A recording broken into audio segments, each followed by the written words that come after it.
capítulo 8, irmãos. Nós vamos dar sequência ao estudo da palavra do Senhor. Eu estava contabilizando, essa é a 14ª quarta-feira que nós estamos estudando as cartas aos Hebreus. Ou seja, já são mais de 5 meses que nós estamos aprendendo a carta aos Hebreus. Nós já estamos no capítulo de número 8, que nós vamos estudar nesta noite. Abra comigo e vamos meditar na palavra do Senhor. Hebreus, capítulo 8. E terminando essa epístola, nós vamos estudar também o livro de Tiago. Amém, irmãos? Então, após a carta aos Hebreus, se assim Deus permitir, nós vamos estar estudando o livro de Tiago. Hebreus, capítulo 8. Quem achou, diga amém. Glória a Jesus. Ora,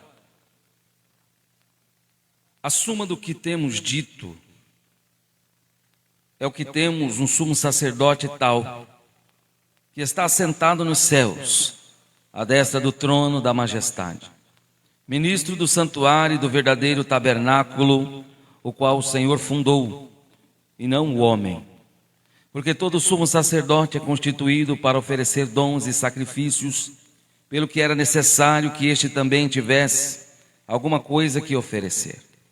Ora, se ele estivesse na terra, nem tampouco sacerdote seria, havendo ainda sacerdotes que oferecem dons segundo a lei, os quais servem de exemplar, à sombra das coisas celestiais, como Moisés divinamente foi avisado, estando já para acabar o tabernáculo, porque foi dito: olha, fazer tudo conforme o modelo que no monte se te mostrou.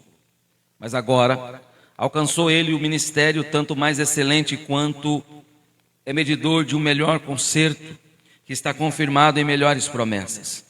Porque se aquele primeiro fora irrepreensível, nunca se teria buscado lugar para o segundo.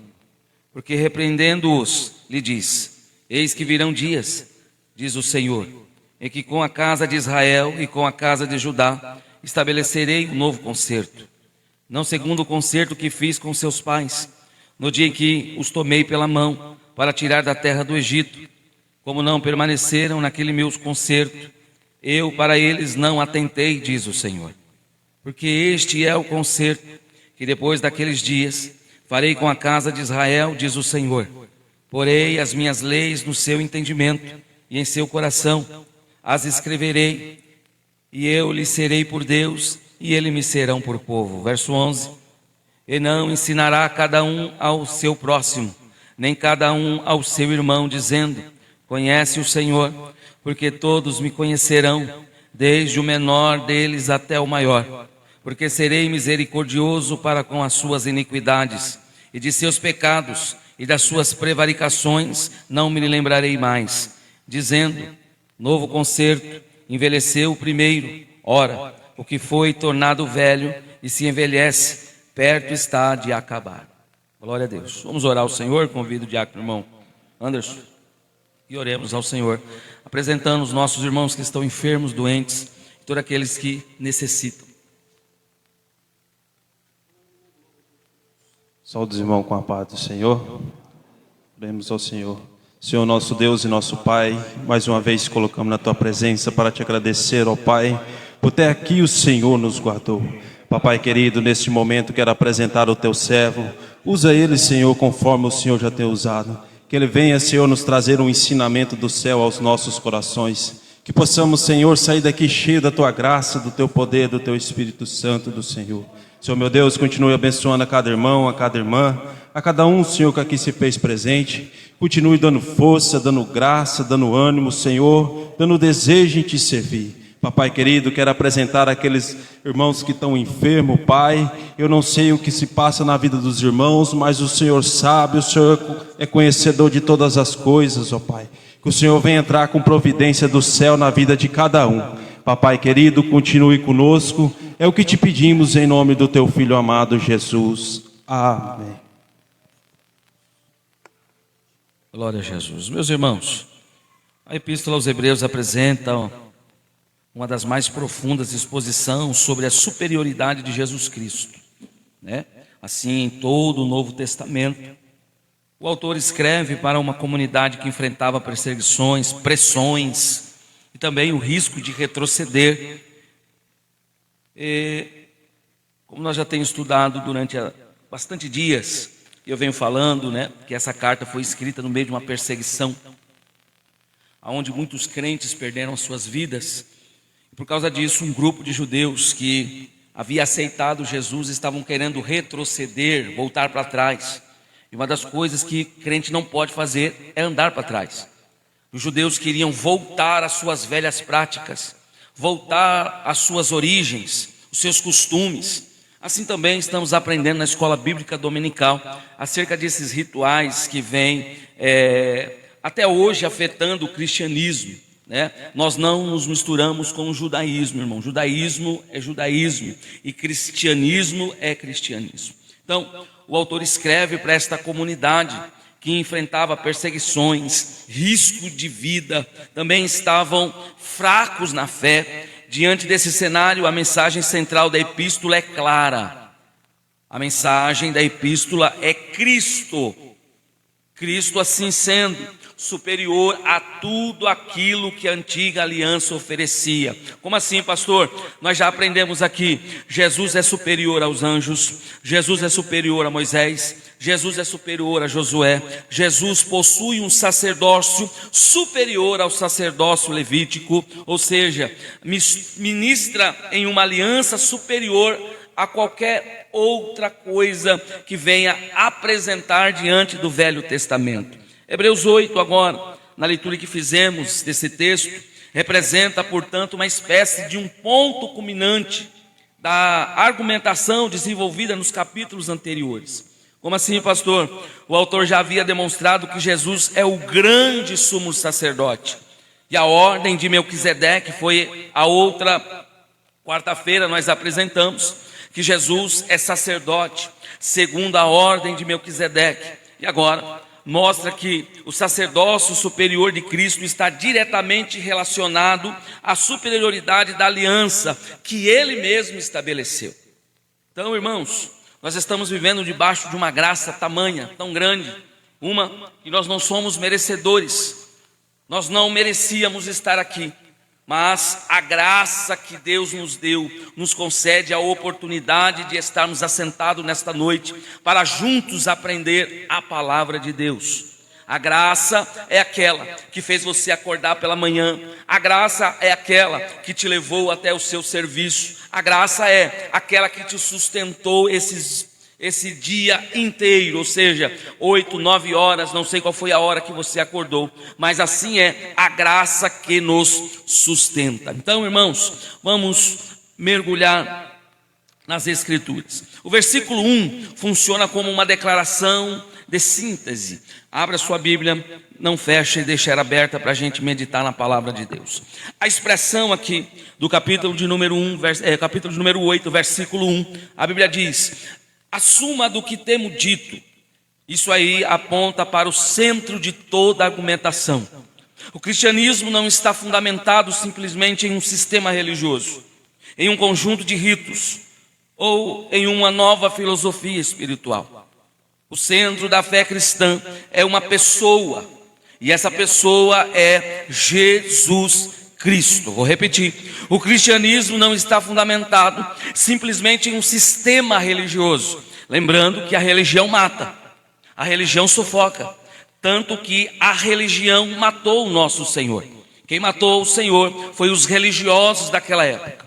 Então, note bem, a nossa fé está em uma pessoa. Quem é esta pessoa, pastor? Jesus de Nazaré.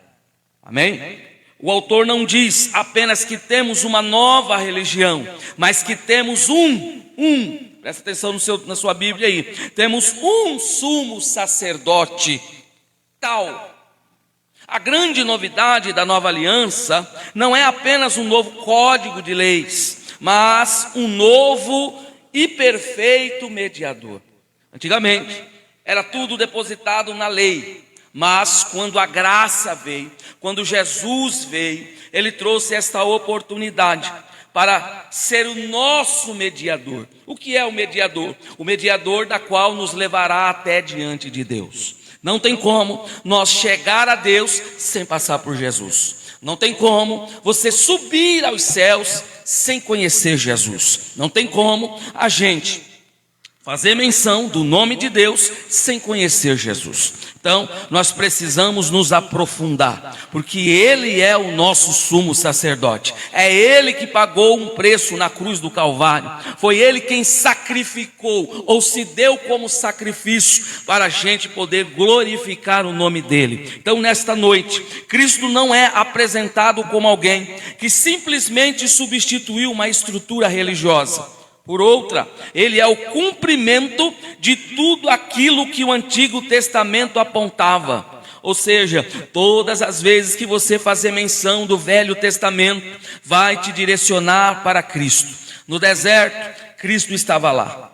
Nos Juízes, Cristo estava lá. Então, não tem como nós fugirmos disso. Note quando João Batista declara, Evangelho de João, capítulo 1, versículo 29, o texto diz: eis aí o Cordeiro de Deus, que tira o pecado do mundo. Cristo não é apresentado como alguém simplesmente nos substituiu, ou seja, simplesmente Ele abriu uma estrutura para que nós pudéssemos estar aqui nesta noite. Tudo nos leva para o futuro. O futuro do crente é Jesus. O futuro da igreja é encontrar com o Senhor nos ares. Ou seja, tudo que nós estamos fazendo, a obra, tudo que nós estamos fazendo, as orações, tudo que nós estamos fazendo, lendo a palavra, tudo que nós estamos fazendo, vindo para o culto, vai nos levar para Jesus. Então, ele é o cumprimento de tudo aquilo que o Antigo Testamento apontava, de maneira simbólica, profética. O tabernáculo, o sacerdote, o sacrifício, as alianças, encontravam a sua realização definitiva nele. Por isso, eis aí o Cordeiro de Deus, que tira o pecado do mundo. Então, para nos purificar, para nos limpar, é necessário aceitar a Jesus. É, pastor? É. Sem a gente confessar o nome de Jesus Cristo, não tem salvação. Tanto que o escritor aos Hebreus afirma, Hebreus capítulo 10, versículo 12, abra sua Bíblia comigo, e vamos fazer menção da palavra de Deus.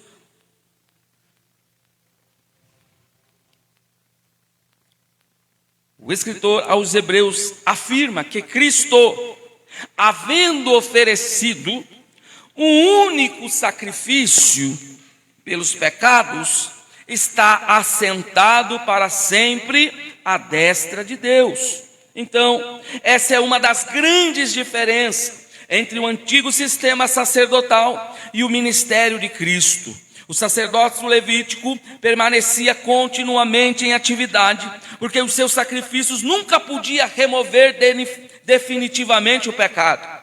Cristo, porém, ofereceu um único sacrifício, mas o sacrifício perfeito e suficiente, tá? Não precisa mais você matar galinha, não precisa mais você matar bode, não precisa mais você matar um leão, um touro, um tigre, não sei, porque o sacrifício dele já foi pago na cruz do Calvário. Então não precisa acender vela, não precisa. Esses rituais religiosos ficaram para trás. Crente não faz essas coisas. Crente não faz ídolos para si, patoar, pulseirinha de Nossa Senhora. Isso ficou lá atrás. O crente precisa unicamente do Senhor Jesus Cristo. Crente que tem Jesus Cristo, ele não precisa de mais nada. Ele não precisa acender fogueira, ele não precisa contar 10 Ave Maria, 5, não precisa de nada disso. Jesus é suficiente. Glória a Deus. Amém? Glória a Jesus. Então vamos lá. Eu destaquei aqui alguns pontos importantes. Hebreus 8,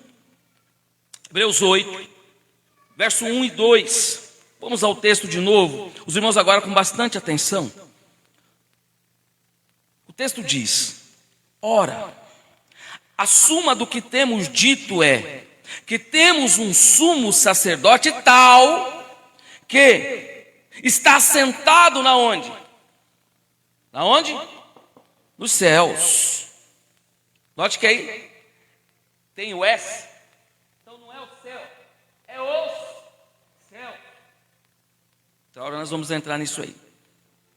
À destra do trono da majestade, ministro do santuário e do verdadeiro tabernáculo, o qual o Senhor fundou, e não o homem. Ei, apertar. O autor aos Hebreus chega a um ponto decisivo de sua argumentação.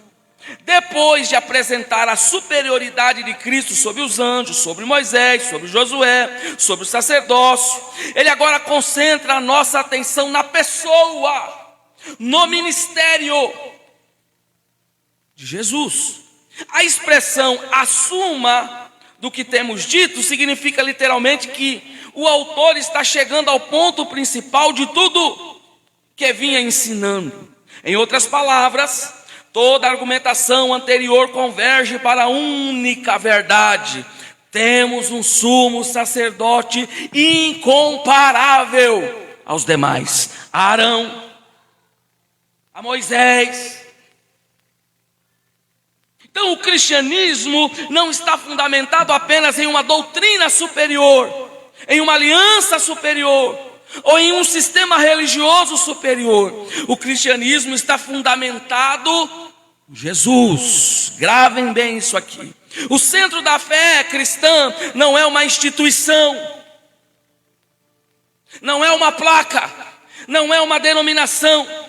O centro da fé cristã não está baseado em um rito, em uma tradição, ou simplesmente o fato de eu pôr um terno e vir todos os domingos à igreja. Não está baseado nisso. O cristianismo está baseado na comunhão que eu tenho com Cristo, na comunhão que eu tenho com o Senhor Jesus.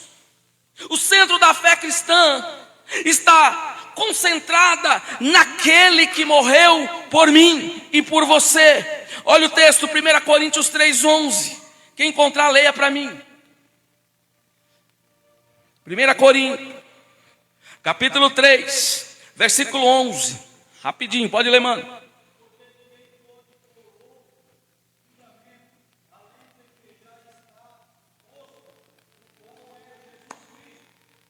Obrigado. Porque ninguém pode pôr outro fundamento além do que já está posto, o qual é Jesus Cristo.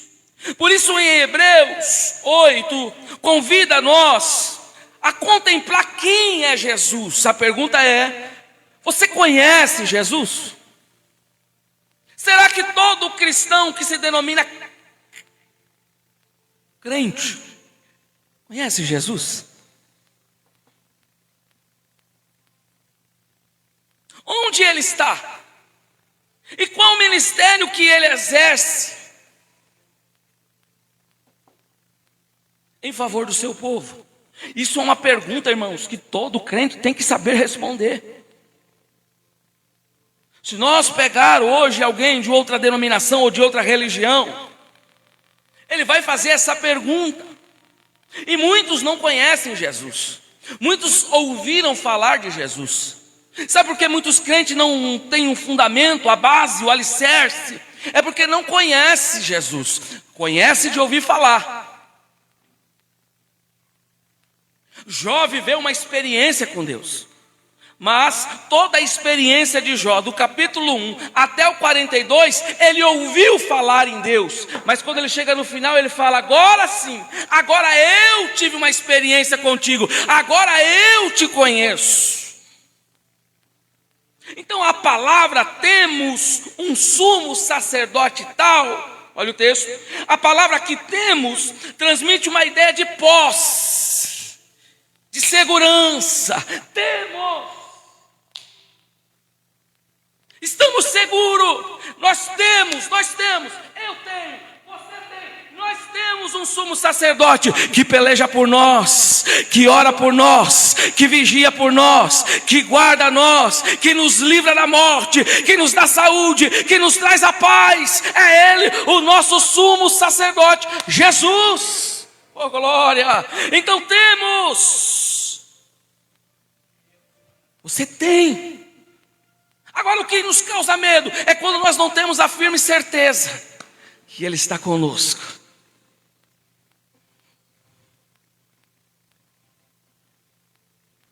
Cristo é uma realidade, irmãos, presente na igreja, tanto que antes de você chegar, Jesus já estava. Não existe por acaso, cair de paraquedas, estou aqui porque eu não sei. Todos nós estamos aqui porque Deus tem um propósito, Jesus tem um propósito. Deus trouxe você para falar contigo. Ei, aleluia. Cristo é uma realidade presente na igreja. Ele morreu, mas ressuscitou. Ele ressuscitou, mas não permaneceu na sepultura. Ele subiu aos céus, mas não abandonou seu povo. Ele está presente aqui. Ele está diante do Pai, como nosso representante, intercessor, como nosso advogado. Ei, sabe o que é isso? Ele te defende das acusações. Lembrando que nós temos um acusador. E o acusador não brinca, tá? O acusador, quando você falha, a primeira coisa que ele faz é levar até Deus. Fala, olha lá. Olha o seu bibelozinho lá, o que está fazendo. Quem lembra da história de Jó? De onde vem Satanás? De rodear a terra e passear por ela. Ou seja, o diabo está te assistindo 24 horas por dia.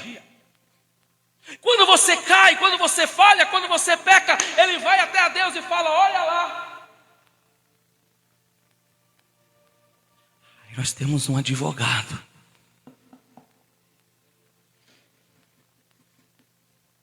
Ele está diante do Pai, como nosso representante e intercessor. Aí ele diz, oh Pai, perdoa ele, eu já sei o que ele está enfrentando, eu sei o que ele está passando, eu já passei, eu estive na terra, eu sei o que ele está enfrentando. Aí entra o contexto, quem tem o Espírito Santo, ele sobe e intercede por vós, com gemidos inexprimíveis. Romanos 10. Aí você tem um advogado. Aí você tem o Espírito Santo. Não precisa de mais nada. Quem tem o Pai, quem tem o Filho e quem tem o Espírito Santo, está completo. Abre comigo Hebreus 7, 24, 25.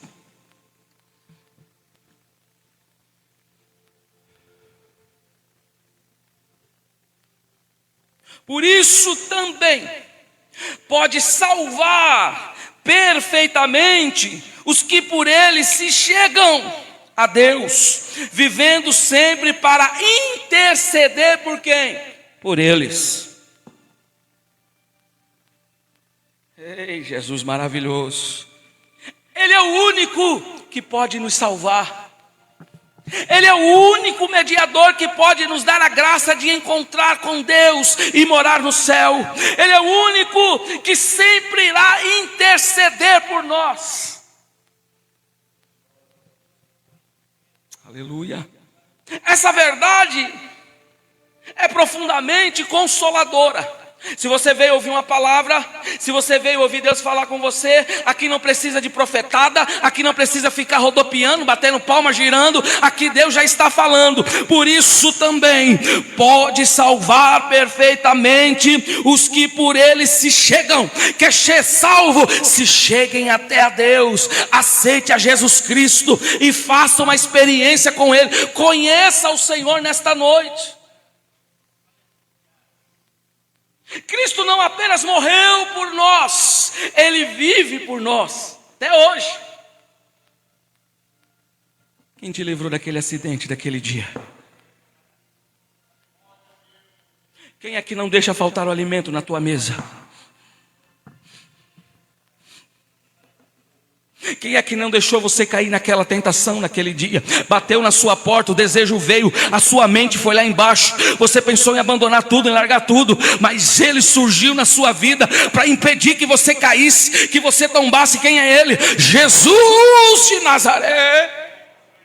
Ô, irmão, estou sentindo uma graça aqui nesta noite.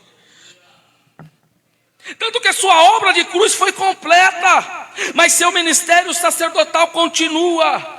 A cruz resolveu definitivamente o problema da culpa, ou seja, todos nós fomos sarados. Sabe qual é a maior enfermidade dos dias de hoje? Chama espiritual. Tem muito crente achando que está vivo, mas já morreu faz tempo. Espiritualmente. Romanos 8:34, abra comigo sua Bíblia.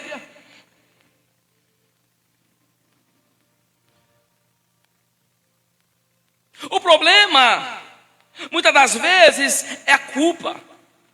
A intercessão de Cristo assegura que a presença continua do Salvador em favor dos seus. Lê para mim, Romanos 8:34.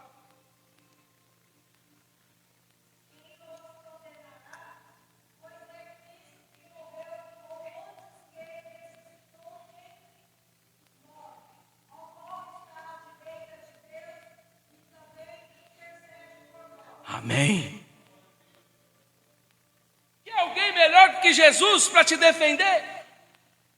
Ele está lá do lado. Pai, eu conheço. Pai, eu sei o que o Ageu está enfrentando. Pai, eu sei o que ele está passando. Porque temos, portanto, um Salvador vivo. O seu Salvador não morreu. O seu Salvador não está enterrado em uma sepultura. Ele está vivo. Temos um sumo sacerdote que conhece nossas fraquezas. Temos um mediador que compreende as nossas lutas. Temos alguém que pode nos conduzir com segurança até a presença de Deus. Ou seja, naquele dia Ele vai pegar em nossas mãos e vai falar: Pai, está aqui, está aqui, está aqui. Hebreus 4:15, leia para mim. Aleluia. Hebreus 4:15.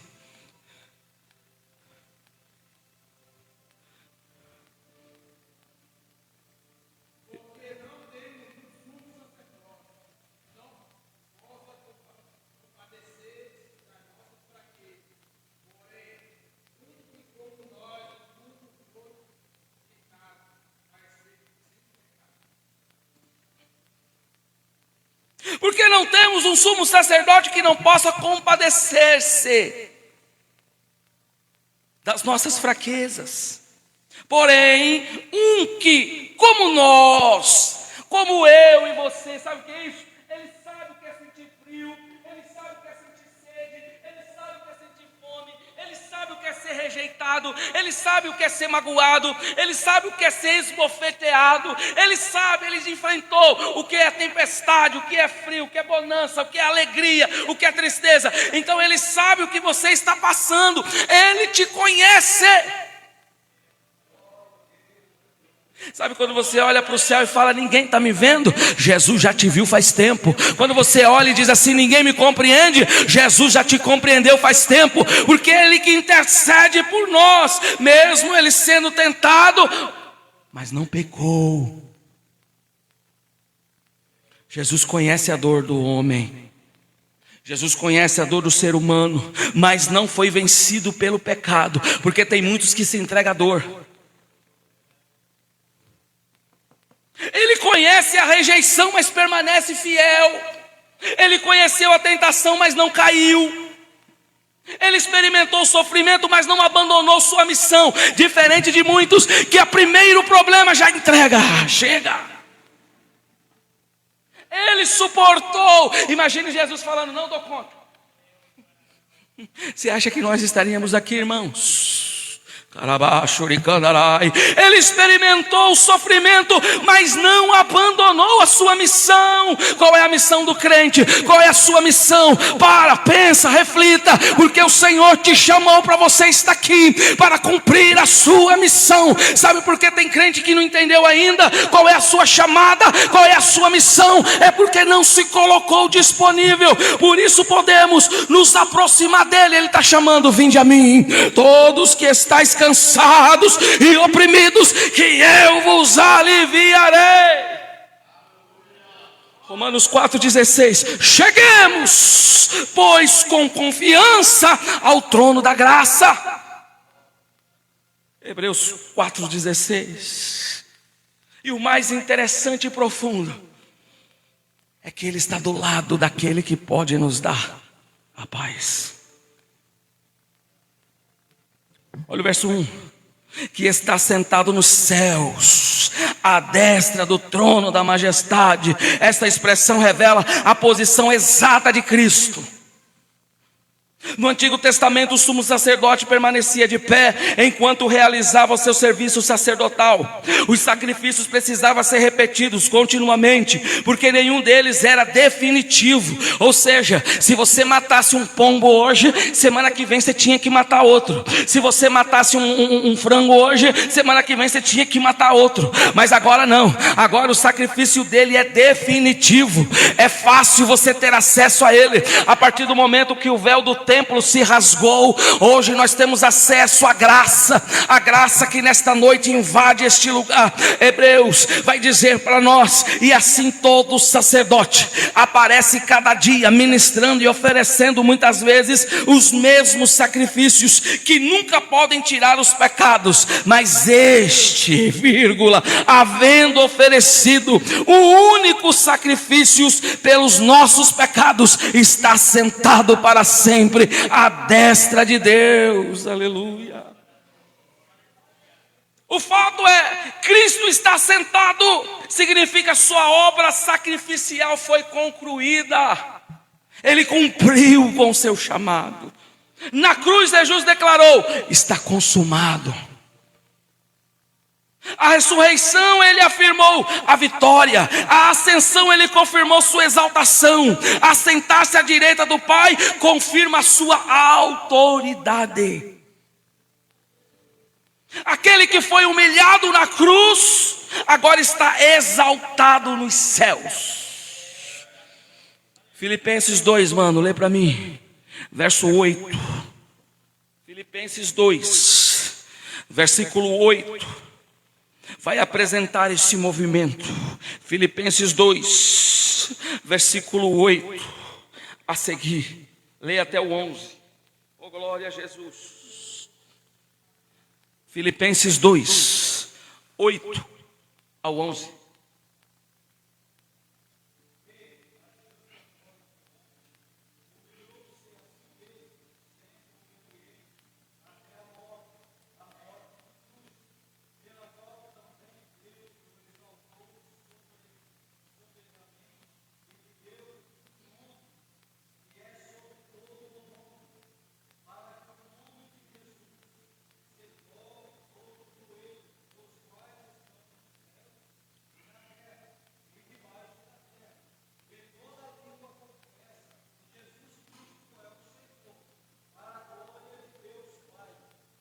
Amém.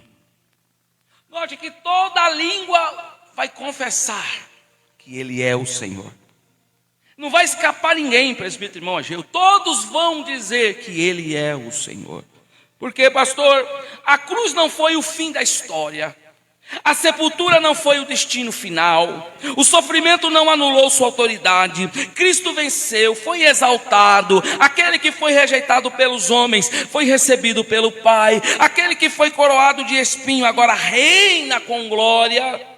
Aquele que foi julgado por homens agora é o juiz de toda a humanidade, aonde nós iremos prestar conta. A Bíblia diz que todos nós seremos levados diante ao tribunal Cristo, e lá daremos conta. E lá não vai ter desculpa. Lá não vai ter como nós criar meios intermédios, porque vai descer uma tela repentina. Não sei se é um telão, mas vai descer e ali vai estar toda a sua história. Ali vai ser mostrado todas as falhas, todos os pecados. O Senhor vai revelar.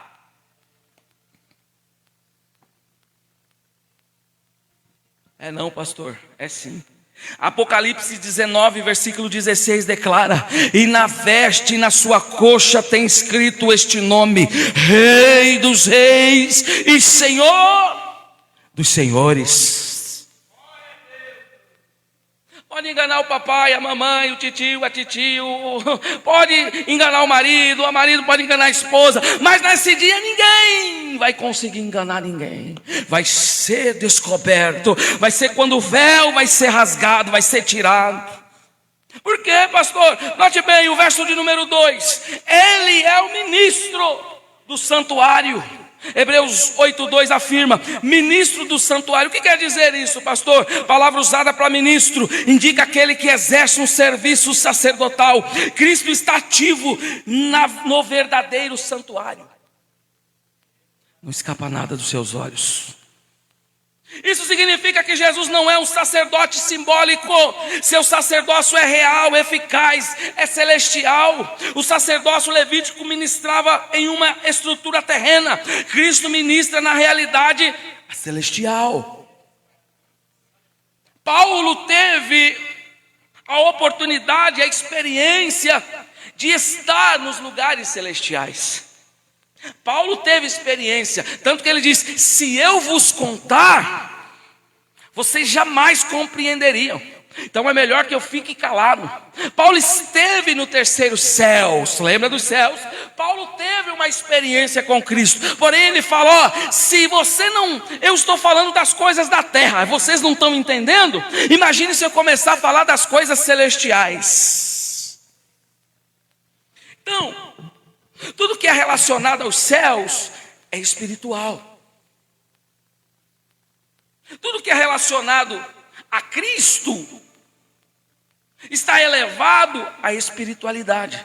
Só compreende quem é espiritual. Jesus pregava para a multidão, mas nem todos que estavam ali, irmã Edna, estavam no espiritual. Muitos queriam ver milagres, muitos queriam as bênçãos, outros queriam a cura, mas muitos deles não queriam Jesus.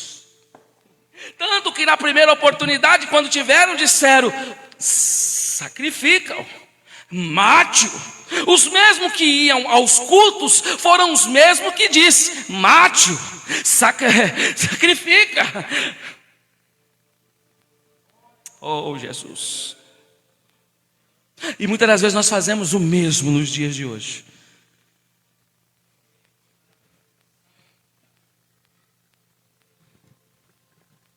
Hebreus 9:24 declara: porque Cristo não entrou no santuário feito por mãos, figura do verdadeiro, porém no mesmo céu, para agora comparecer por nós perante a face de Deus. Essa expressão é gloriosa: comparecer por nós. Cristo está na presença de Deus em nosso favor.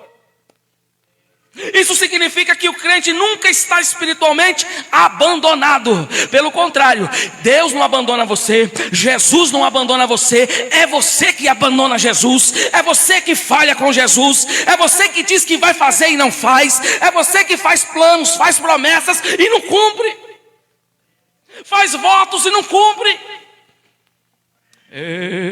Quando somos acusados, Cristo é o nosso advogado. Quando somos fracos, Cristo intercede por nós. Quando somos tentados, Cristo nos socorre. Agora, quando nós pecamos e confessamos, porque não adianta pecar, chegar aqui. Não, tem que confessar: Senhor, eu falhei. Por quê, pastor? Ele é fiel, Ele é justo. Ele é justo para nos perdoar. Mas nós precisamos confessar os nossos delitos. Um dos problemas maiores da igreja é a falta de confissão, é a falta da confissão. Temos os nossos desejos pecaminosos, carnais, e muitas das vezes nós não temos coragem de apresentar diante daquele que nos protege, que nos socorre, que nos dá as mãos, o nosso advogado que nos defende. A superioridade da pessoa de Cristo produz segurança para o crente, mas muitos não querem mais a segurança em Cristo. Se esconde na mentira, se esconde nos mais baixos calões pecaminosos.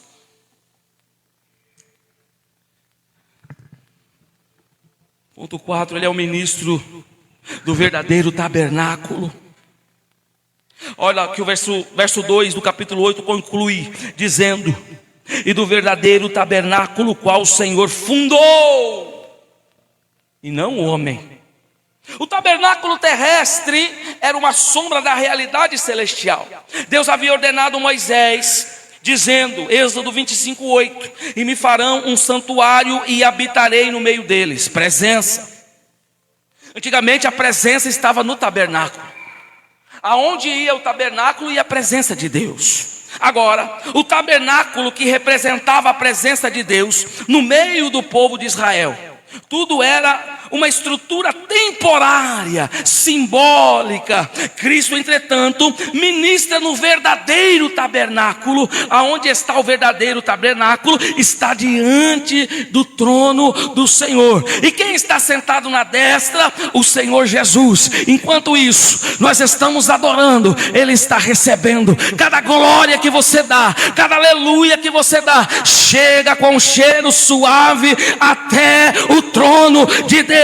Todas as vezes que o crente se prostra de joelhos, confessando os seus pecados, dizendo os seus delitos, o Senhor é suficientemente aquele que perdoa. Aquele que perdoa. A falta da igreja hoje chama perdão, porque nós não sabemos pedir perdão, até mesmo um para com o outro. Tem crente que não fala com o outro porque não tem coragem de pedir perdão. Mas nessa noite, aquele que é justo e santo está diante de Deus para te perdoar, para te dar graça do perdão. Então, abra a tua boca santa, porque a graça de Jesus é suficiente nesta noite.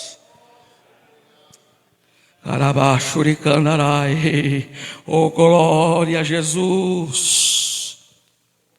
Aleluia. Quando Cristo morreu, o véu se rasgou. E o véu se rasgando, o texto diz, Mateus 27:51, eis que o véu do templo se rasgou, 2, de alto a baixo. Em um dos alto a baixo, o véu. O que significa? Que agora todos nós temos acesso a Deus. Mas nem todos querem. O acesso está aberto, a porta da igreja está aberta, mas nem todos querem. O acesso sendo aberto, Hebreus 10:19 diz: tendo pois irmãos a ousadia para entrar no santuário pelo sangue de Jesus, cheguemo-nos com verdadeiro coração, em inteira certeza de fé. Olha o texto, os Hebreus estão dando a dica. Não é só entrar no culto, não é só entrar na igreja, é necessário nos chegarmos até a Ele. De que maneira? Com coração verdadeiro. Por que ele diz isso? Porque tem gente que não entra em verdade. Ei, os adoradores, lembra da mulher samaritana? Os verdadeiros adoradores adorarão em espírito e em verdade. Porque se não tiver verdade, não tem como Cristo estar nisso. Porque Ele é a verdade, Ele é a vida. Aqui está a maior bênção da nova aliança. O pecador reconciliado pode entrar na presença de Deus por meio de Cristo. Pode ser o bêbado, pode ser o drogado, pode ser o mais feio lá fora, mas quando ele entra e deixa Deus trabalhar na vida dele, no coração dele, porque o que purifica o homem, irmãos, é quando a presença de Deus, o Espírito Santo regenera, limpa. O que outrora, na antiga lei, era necessário fazer o prepúcio, era necessário ser circuncidado. Hoje nós não precisamos disso. Hoje o que nós precisamos é da presença do Espírito Santo de Deus. Mas tem um porém. Nessa presença não entramos por méritos próprios. Falei aqui domingo. Tem gente porque acha que é dizimista vai morar no céu. Tem gente porque dá uma cesta básica na igreja, ele vai para o céu. Ele acha que ajuda e faz, vai para o céu. Não é pelos méritos. Não entramos por obras humanas, não entramos porque somos suficientemente bons. Tem homem que bate no peito e acha que é bom. Sabe qual é o maior defeito do homem? É ele dizer que ele é bom, e isso acontece quase cotidianamente. Tem gente que vai viajar, aí ele liga, ele fala: amanhã eu chego aí. Peraí, amanhã não pertence, amanhã não pertence a nós. Se Deus quiser eu chego, se Deus não quiser eu não chego. Se Deus quiser eu termino o culto hoje, mas se Deus não quiser eu não termino o culto, porque a minha vida não está direcionada à mão de homens, mas está direcionada por Deus. Se Deus quiser encerrar, Ele encerra. Se Deus quiser levar, Ele leva, porque tudo é dele, e para Ele são todas as coisas. Ei, aleluia. Entramos pelo sangue, entramos pela graça. Só estamos aqui hoje o sangue, o sacrifício. Entramos por Cristo. Jesus declarou: eu sou o caminho, a verdade e a vida. Ninguém vem ao Pai senão por mim. É por isso que você está aqui, porque você conheceu o caminho, que é o caminho da verdade. Mas tem gente que perdeu o caminho. Perderam, mas dá para voltar, porque quem conhece o caminho sabe o caminho de volta.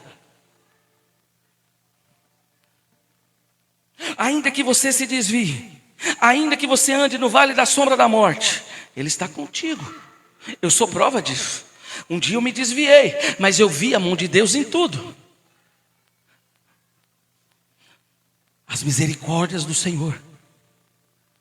A morte à minha frente, mas o Senhor estava lá.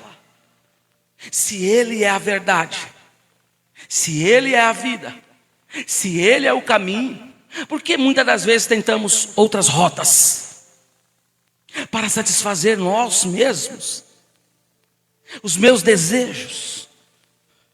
Então nós não estamos vivendo o verdadeiro evangelho, porque o evangelho é renuncie, pois o homem a si mesmo. Eu tenho que renunciar aos meus prazeres, às minhas vontades. Aí eu posso ter acesso ao trono da graça. Quando eu me dispo, eu arranco o velho homem, eu tiro o velho homem de dentro de mim. Acontece que nós não queremos fazer isso. O velho homem está sempre lá dentro, rugindo como um leão. Eu quero. E aí nós estamos fracos, fraquinhos, estamos indeterminados. Aí quando vem, a carne vence. O leão está lá dentro querendo carne. Mas eu tenho uma aplicação pastoral. A superioridade da pessoa de Cristo não é apenas uma doutrina para ser estudada, é uma verdade para ser vivida. Agora, se eu vivo com Cristo e Ele vive em mim, as coisas é diferente. Cristo vive em mim é um termo pesado. Será que Cristo vive em você? Se Cristo é o nosso sumo sacerdote, não precisamos viver dominado pelo medo.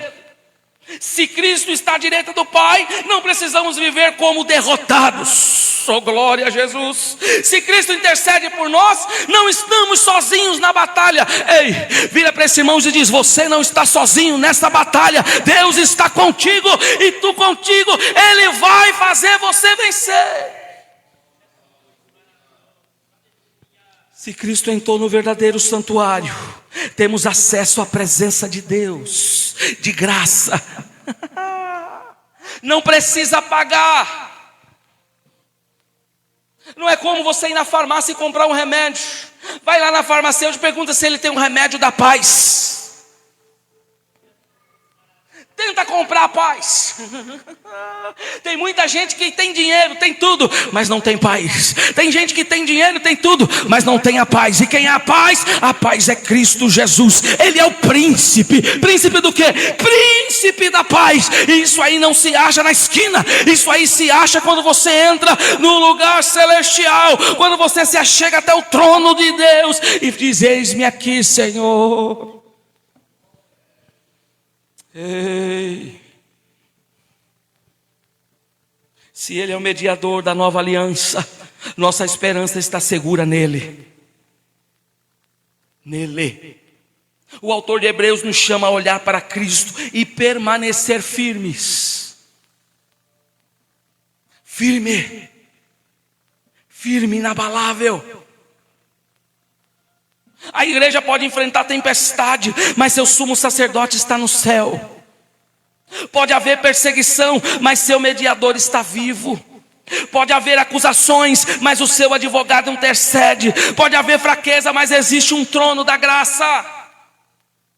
Pode haver pecado, pode haver confessado, mas existe o sangue que nos purifica. Pode haver sofrimento, mas existe um Salvador que compadece de você.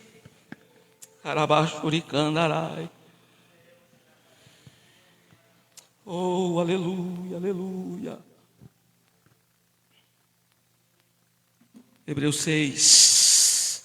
Leia para mim. Hebreus 8, verso 6.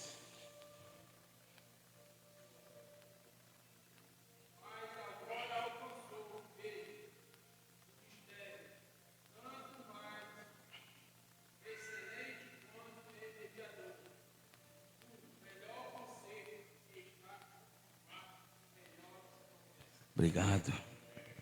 Mas agora alcançou ele o ministério, tanto mais excelente quanto é o mediador de um melhor conserto.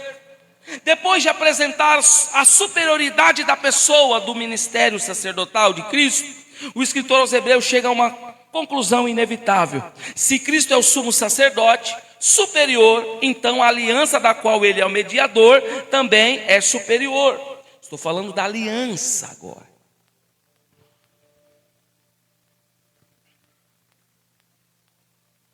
Quem é casado aí? Quem tem aliança no dedo?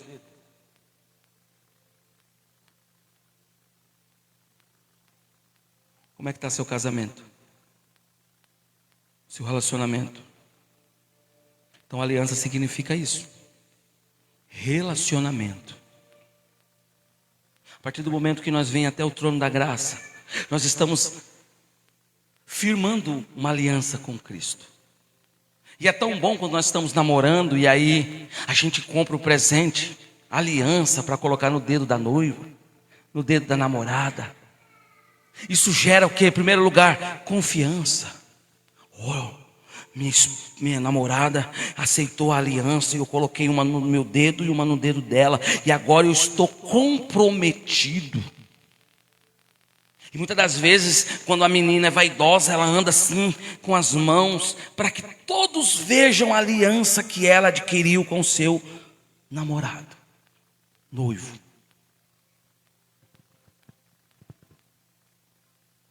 Agora, a aliança que eu quero explicar aqui é com Cristo. E qual é o maior sinal da aliança que eu tenho com Cristo? É mostrar o Cristo na minha vida. Eu preciso chegar no mercado, eu preciso andar pelas ruas e alguém olhar a aliança que eu tenho com Cristo. E como que é isso, pastor? A maneira que eu me comporto, a maneira que eu me visto, tudo isso glorifica o nome do Senhor. A aliança que eu fiz, o pacto que eu fiz, agora, diante do trono, não foi em nenhum lugarzinho qualquer, foi diante do trono, a minha aliança com Deus, a minha confiança naquele que me dá esperança de andar de cabeça erguida, confiante na fé. Olha, depois de apresentarmos diante da pessoa o ministério, agora eu preciso representá-lo aqui na terra. Aliança. Você vai para outro lugar, a primeira coisa que alguém identifica, você é casado. Mas só que muitas das vezes nós fazemos diferente. Somos casados com Deus somente aqui, mas quando nós saímos para fora, divorcio de Deus. Já não uso mais a aliança que eu fiz com ele aqui. Já não ando mais como ele gosta que eu ando. Já não falo mais do jeito que ele gosta que eu falo. É assim que nós vamos manter o nosso relacionamento. Aí o Senhor está dos céus olhando. Aí nota que há uma falha. Aí ele faz, opa. Há uma quebra de aliança. rompe a aliança com Deus. É nesse sentido que o Espírito Santo se afasta, a aliança quebrada, e agora eu preciso reatar. Aí é o processo mais difícil.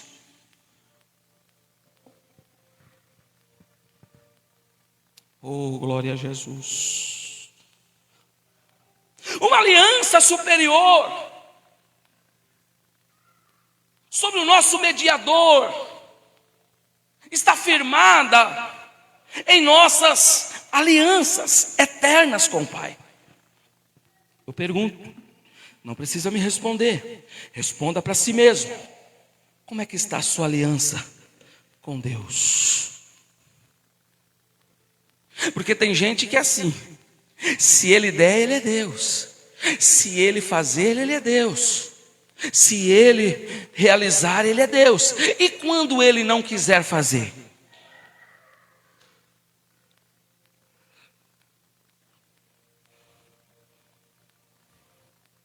É o mediador de um melhor concerto. Eu fiz o concerto, eu tô andando conforme Ele quer que eu ando. Eu estou na aliança, eu estou debaixo da graça. A superioridade da nova aliança começa com a superioridade do seu mediador. Na antiga aliança, note bem, Moisés ocupou uma posição singular como mediador entre Deus e Israel. Ele subia, Deus falava e ele descia. Lembra? Agora não. Agora Deus desce e fala com o homem. Entretanto, Moisés era apenas um servo, e Cristo é o filho. Servo, Moisés, e Cristo, filho. E na verdade Moisés foi fiel em toda a sua casa como servo, mas Cristo como filho sobre a sua própria casa. Moisés apontava para Cristo, a lei apontava para Cristo, o sacerdócio apontava para Cristo, sacrifício apontava para Cristo, tabernáculo apontava para Cristo, todas as escrituras apontavam a Cristo. Porém, é a realidade para a qual tudo apontava. Paulo afirma: porque o fim da lei é Cristo, para justificar todo aquele que crê. Nós vamos voltar aqui para a aliança.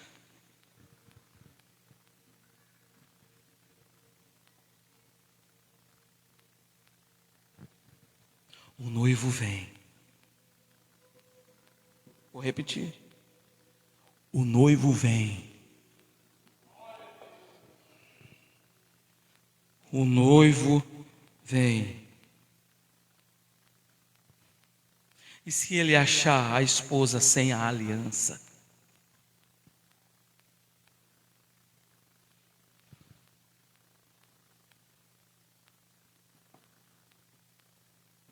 O noivo vem. Quando? Não sei, ele vem. Quando? Vem como ladrão. Se o pai de família soubesse que hora o ladrão viria, ficava escabreado.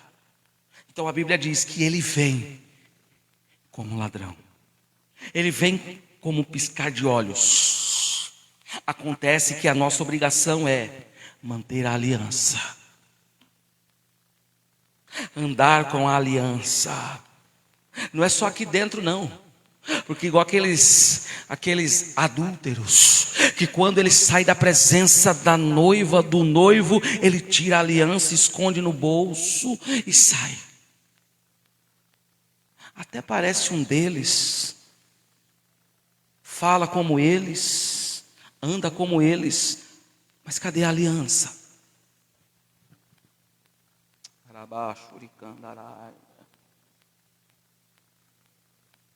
Portanto, a nova aliança é superior, porque seu mediador é perfeito.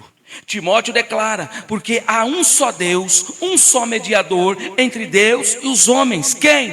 Jesus Cristo, o homem.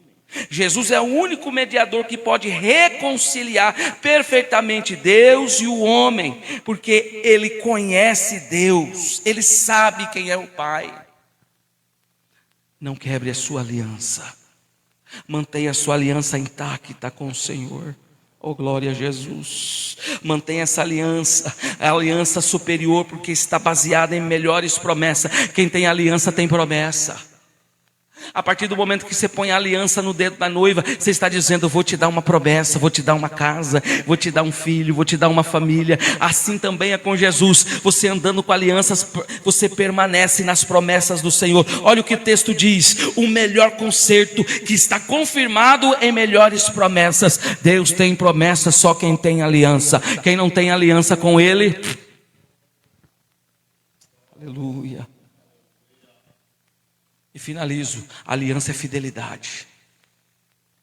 Seja fiel no pouco, porque no muito Deus te colocará. Aleluia. E finalizo, irmãos, nessa noite e concluo. Verso 10: porei as minhas leis no seu entendimento e em seu coração a escreverei. Essa é uma das mais diferentes e maiores antigas aliança que Deus fez com o homem. Na antiga aliança representava a vontade de Deus externamente, e na nova aliança produz uma transformação interna. A lei estava escrita em tábuas de pedra, agora Deus escreve no vosso coração. Então, a maior aliança que um crente tem que ter com Deus está cravada em seu coração. Amém? Meus irmãos, nós paramos por aqui, coloca um ponto e uma vírgula. Semana que vem nós continua, porque nós temos algumas coisas a tratar. Amém, irmãos? Então, semana que vem nós dá continuidade no capítulo 8 de Hebreus. E já entramos no capítulo 9. Meus irmãos,